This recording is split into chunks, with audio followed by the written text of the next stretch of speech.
Bonjour Madame Torres et merci de nous avoir rejoints pour ce bilan de fin de mandat. Bonjour.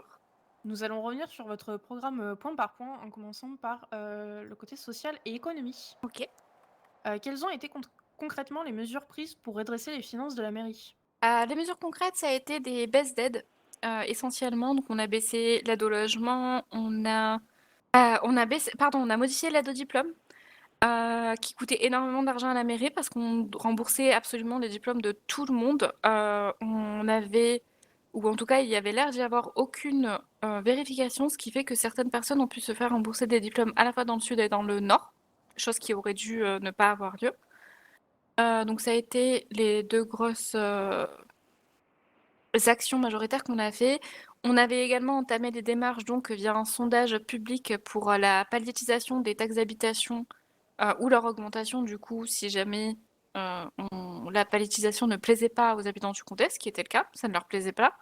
On avait également commencé à discuter avec les patrons pour l'augmentation des impôts à 21 au lieu de 20 et on avait vu avec madame, Billy Espine du coup, représentante des employés pour la baisse de la prime CDI puisque celle-ci doit se faire en accord avec les syndicats.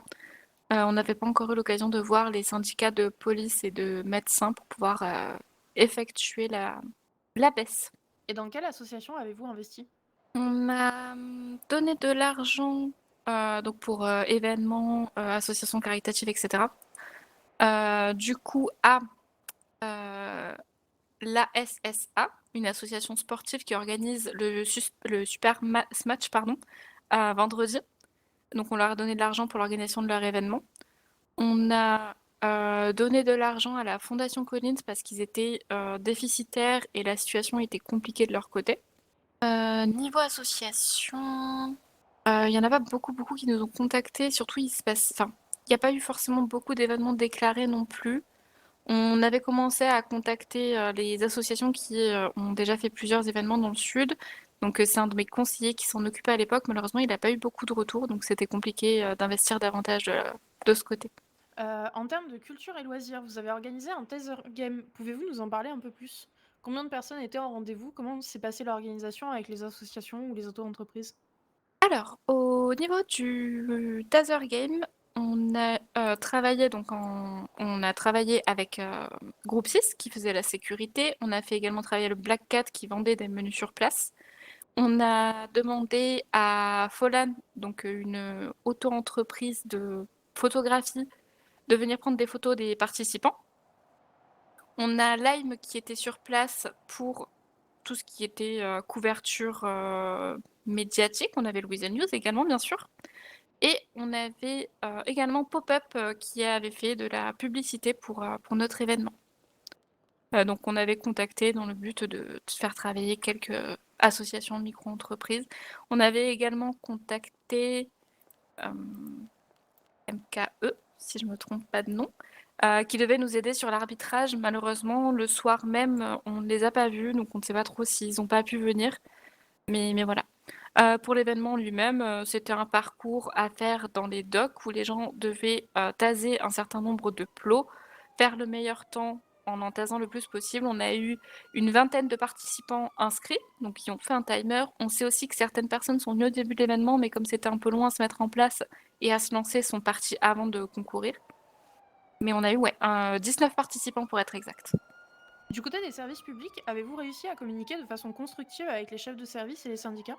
On avait des discussions très régulières, plus avec les chefs de service qu'avec les syndicats, pour être honnête. On avait quand même eu l'occasion de discuter avec syndicats de police, les représentants syndicaux également et syndicats, donc le SMS, syndicat des médecins.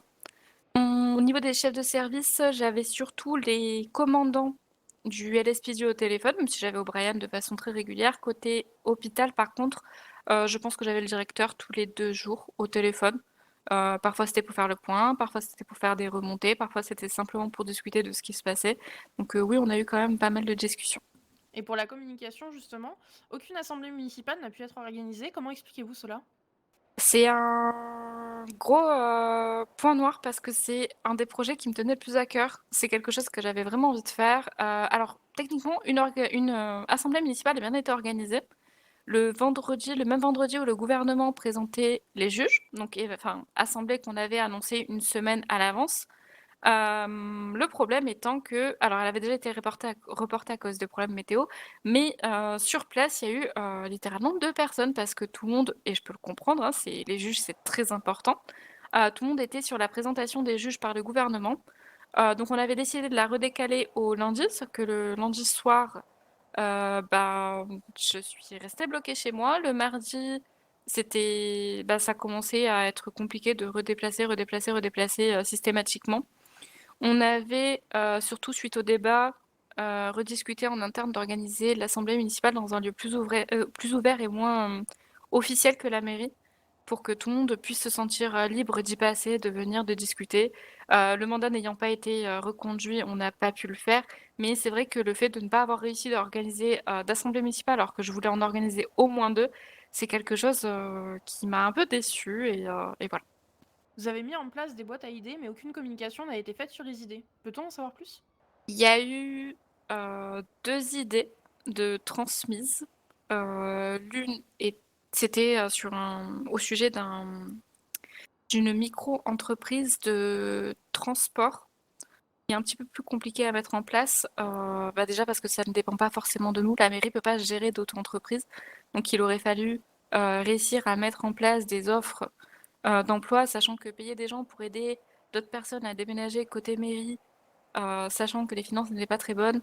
Je sais pas si c'était vraiment l'idée la plus importante à mettre en place.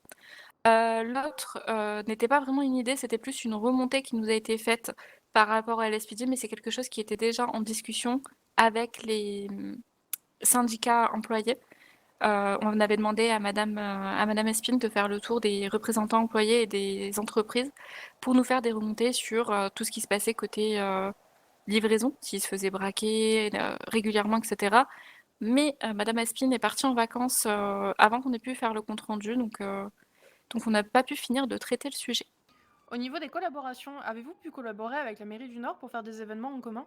Pas du tout. La mairie nord a eu quelques problèmes. Alors déjà, il y a eu toute la phase épidémique qui a enlevé, une semaine, un peu plus d'une enfin non, on va dire une semaine de mandat. Pour le reste du mandat, il s'est passé certaines choses côté mairie nord que vous connaissez. Il y a l'ancien maire qui a démissionné. Ensuite, ils ont dû, essayer de reprendre en main, pas mal de choses qui manquaient. Donc non, on n'a pas pu le faire. Par contre, on avait des discussions très, très régulières avec eux. J'avais, certains de leurs conseillers, j'avais même madame, Williams au téléphone assez régulièrement.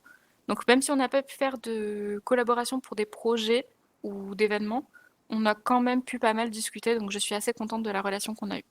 Et enfin, pour les entreprises, avez-vous eu l'occasion de discuter avec les représentants employés? Pas du tout. Comme je disais, la seule, représentante que j'ai eue, du coup, c'est madame Espine, avec qui j'ai pu discuter donc, du problème de braquage de supérette, même si j'ai pas eu les retours finaux. Mais non, ni ça, je dois avouer même quelque chose que je regrette, je n'ai pas non plus, trop eu l'occasion de voir les patrons, comment dire? Dans une réunion officielle. Je les avais, certains régulièrement au téléphone, pour, des affaires et d'autres. Mais c'est vrai que je n'ai pas trop eu le temps, notamment pour les modifications des impôts et cetera. J'ai pas eu le temps de faire une réunion qui englobait tout le monde. Est-ce que vous avez un dernier mot à ajouter à ce bilan? Je voudrais juste, remercier toutes les personnes qui ont voté pour nous aux dernières élections et surtout toutes les personnes qui nous ont envoyé des messages, qui nous ont appelés pour nous faire part, de leur soutien. C'était vraiment, très gentil de leur part. J'ai énormément, apprécié travailler à la mairie. Les échanges avec les agents du LFPD que je croisais, pardon, les médecins également étaient toujours, très agréables et pertinents en tout cas quand on débattait. Donc vraiment, j'ai aucun regret, pour la mairie. Il y a certains projets que j'aurais aimé mettre en place, qui malheureusement ne verront, je pense, pas le jour, sauf si l'autre mairie, tombe dessus et décide de les appliquer, mais voilà. En tout cas, c'était une super expérience. Merci beaucoup de m'avoir donné ma chance et merci beaucoup, pour l'interview. Et merci beaucoup, Madame Torres, d'avoir pu répondre à nos questions pour le bilan de fin de mandat du Weasel News.